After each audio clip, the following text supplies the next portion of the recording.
Welcome to Excel Business Statistical Analysis, video number 22. And in this video, we get to talk about Bayes' Theorem.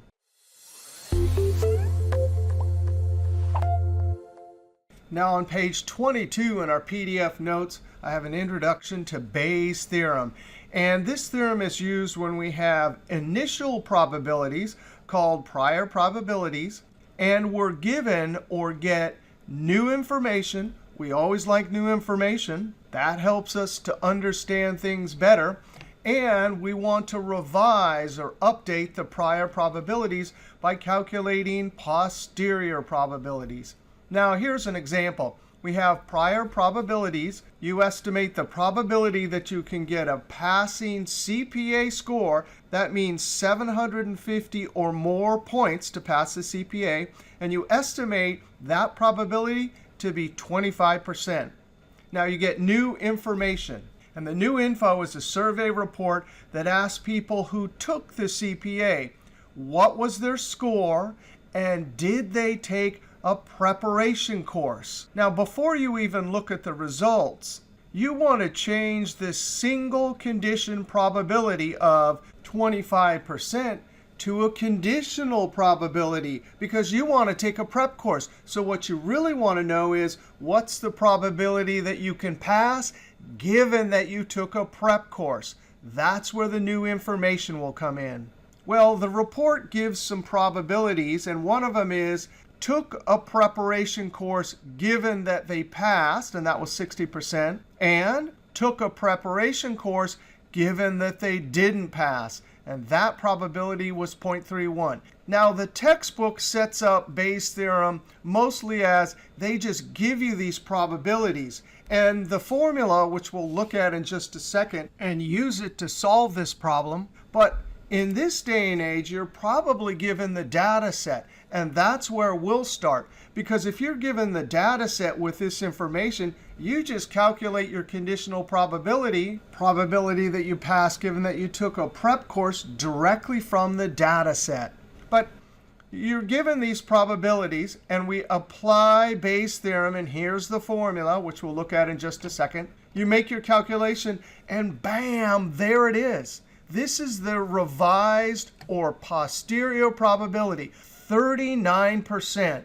And that's for the probability that you pass, given that you took a prep course. So you revise. It's not really 25, it's 39. By the way, I did take the CPA exam 2 decades ago. And I can tell you, I would have never passed, and I passed the first time, but I would have never passed unless I took a prep course. So for you aspiring accountants who are going to sit for the CPA exam, be sure to take that prep course.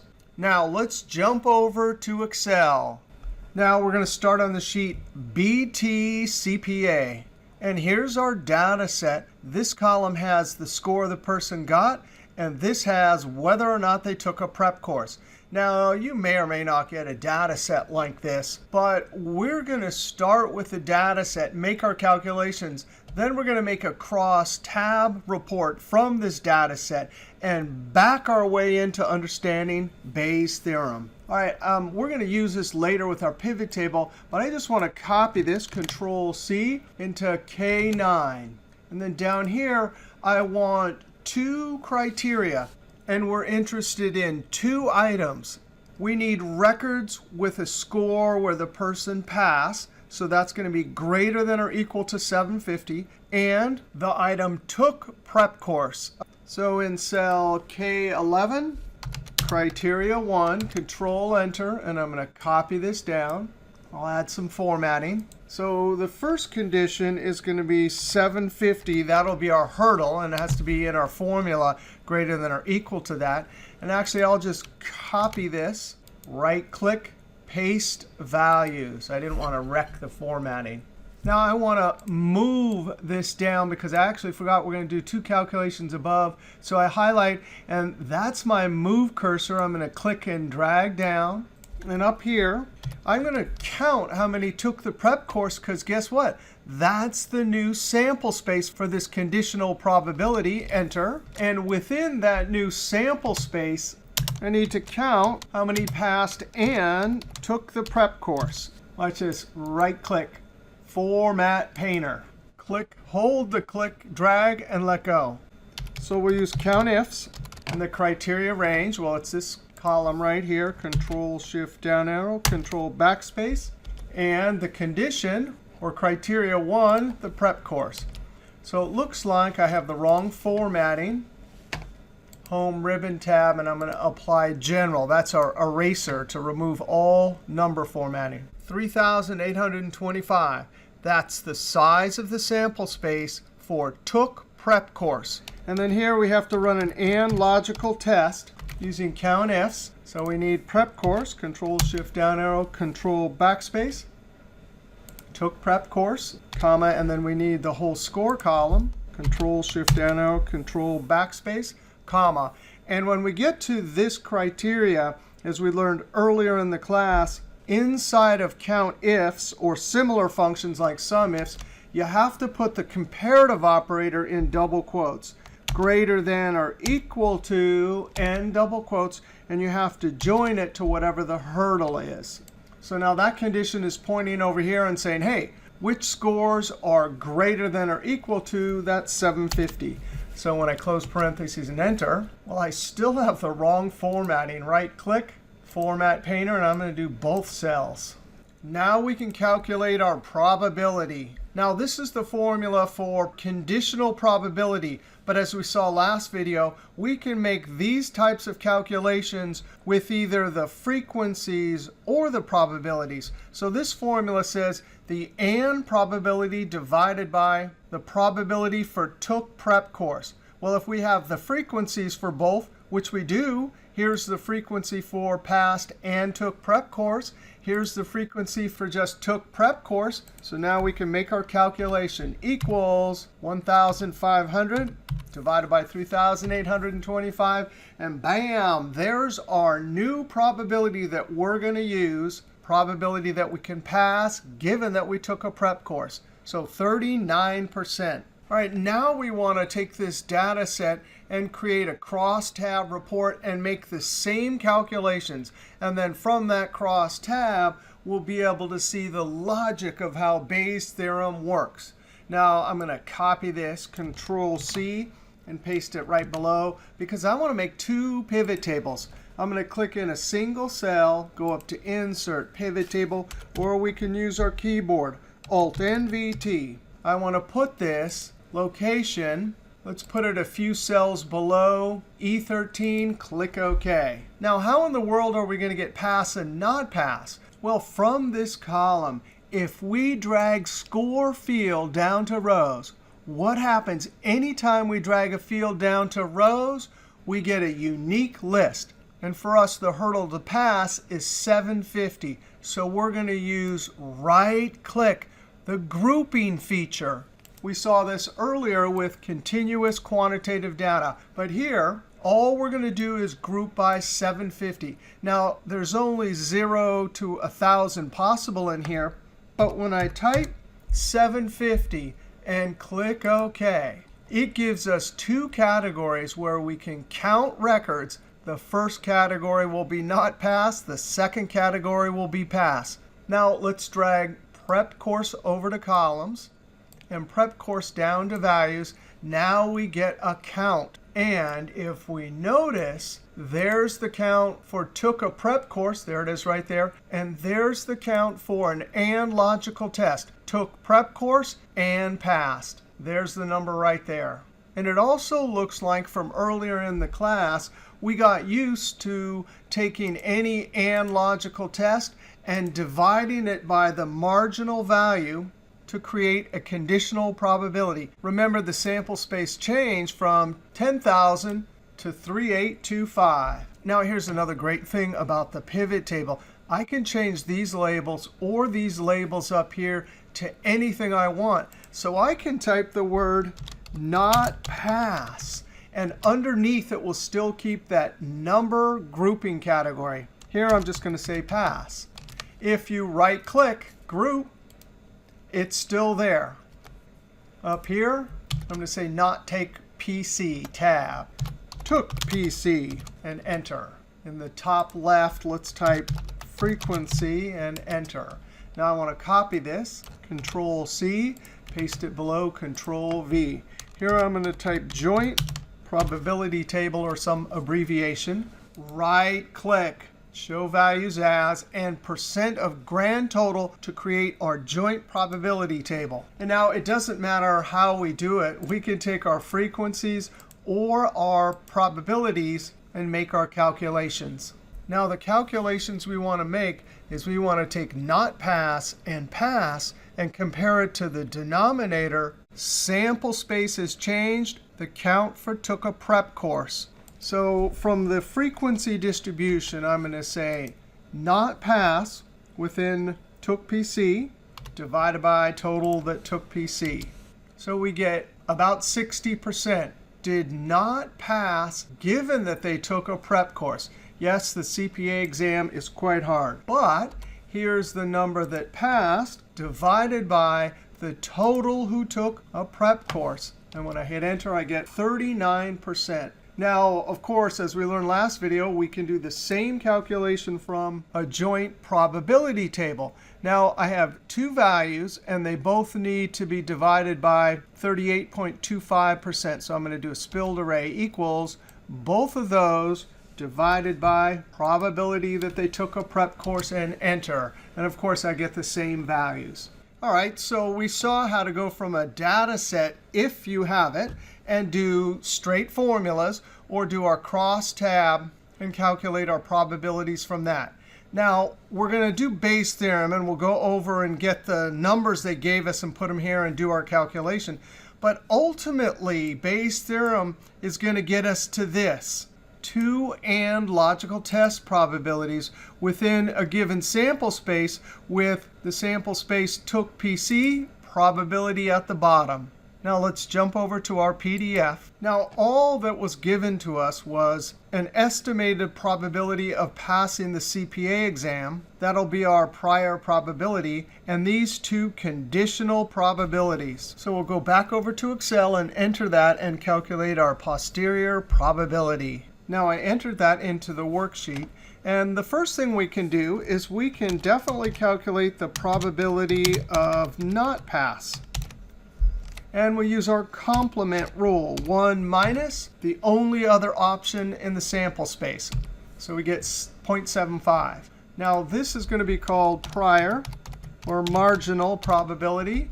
And this one will be conditional probability. Now our next goal is to calculate the joint or the and probability. And we know from the multiplication rule that if we want the probability that someone passed and took a prep course, we multiply probability of passing times the conditional probability that they took a prep course given that they passed. So here, this is the probability of pass and took a prep course. Here, this will be the probability not pass and took a prep course. Using our multiplication rule, we say probability of passing times this conditional probability. And this is actually exactly like our probability tree we did last video. When I hit enter, I get exactly the 15% we had up here. For our next one, probability pass times the probability took a prep course given they didn't pass. We get our 23%. Now, because this is the complete sample space for took a prep course, down here we can say, hey, this is the probability of took a prep course. And all we have to do is Alt equals to add. Once we have this, just like we got up here, the conditional probability, which is going to be our posterior probability, is straightforward. And I'm going to call this posterior and conditional, even though the Bayes rule doesn't call it this, but that's what it is. And if we want, which is our goal, the probability that we can pass, given that we took a prep course, well, we have our numbers right here. There's the and, pass and took a prep course. And we're going to divide it by the probability for the complete sample space. And when I hit enter, that's our 39%. And without knowing it, we just used Bayes' theorem.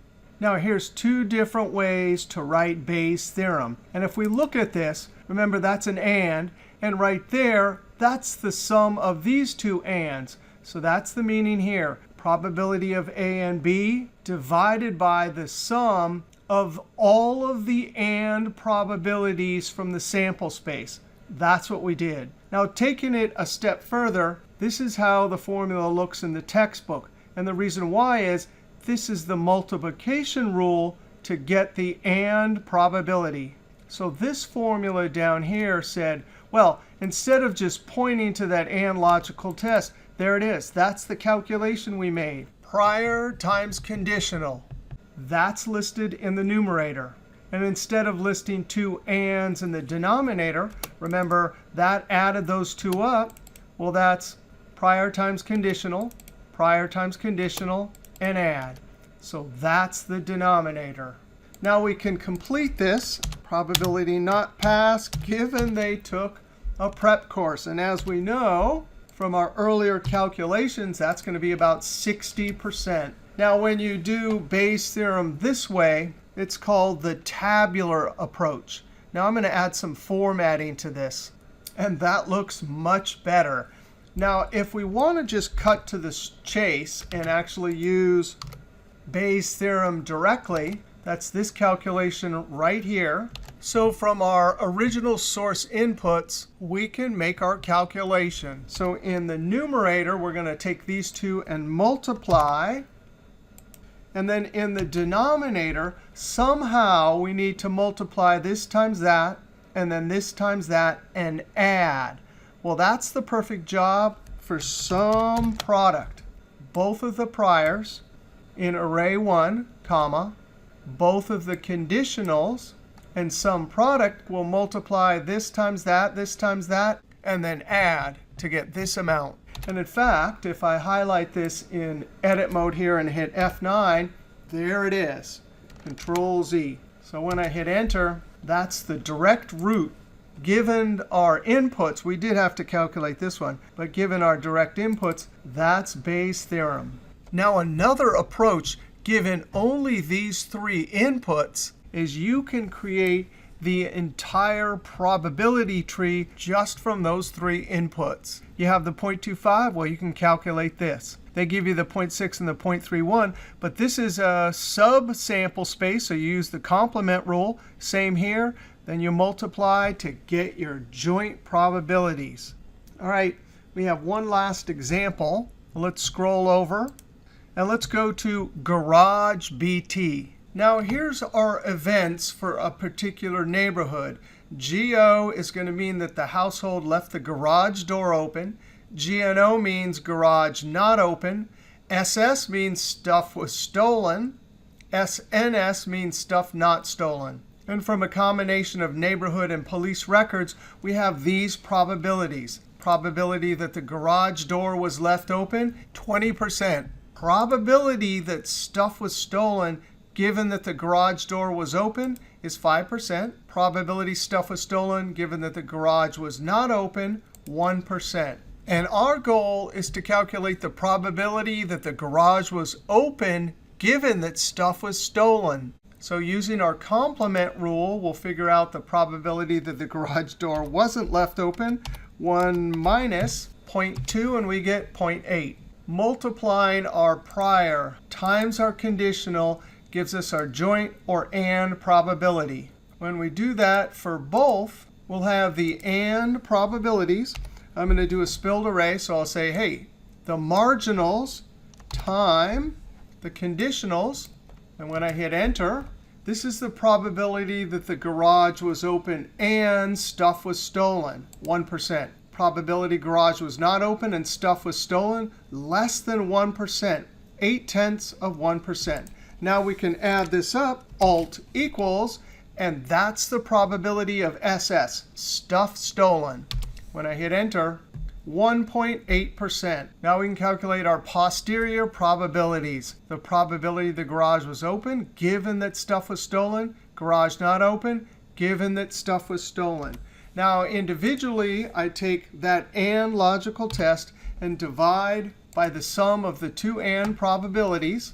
And I didn't do a spilled array here, so I'll have to do this individually. There it is, 55%. I'll take that and divided by the sum of both and logical test probabilities. And I get 0.44. Now, two other probabilities we can calculate. Once we have the probability of stuff stolen, we can calculate the probability that stuff was not stolen using the complement rule.